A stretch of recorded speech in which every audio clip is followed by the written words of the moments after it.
બીજું તમારી કુળદેવી એકની એક હોવી જોઈએ. આજકાલ આ ક્રેઝ બહુ વધ્યો છે કે બધા આને માને છે એટલે અમે એની પાછળ દોડીએ.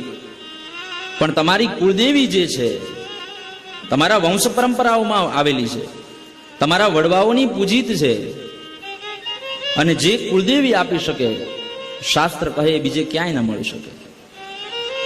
કારણ કે એનું નામ જ કુલદેવી છે, કુલને વધારનારી. એને પોતાને ભોગ જોઈતો હોય, એને પોતાને પૂજા અર્ચના જોઈતી હોય, તો એને ખબર છે કે હું આ વંશની વૃદ્ધિ હું કરીશ, આ ગોત્રની વૃદ્ધિ હું કરીશ તો જ મને પ્રાપ્ત થશે, બાકી તો આ કુલની અંદર મારી પૂજા અર્ચના બંધ થશે. એટલે ક્યારેય કુલદેવી ન બદલાવી જોઈએ. અને બ્રાહ્મણો માટે તો બ્રાહ્મણોત્પત્તિ માર્તંડ નામનો ગ્રંથ છે, જેની અંદર ગોત્ર સાથે કુલદેવી, આપના ગણપતિ, આપના ભૈરવ, આપના શિવ, આપની શાખા બધું જ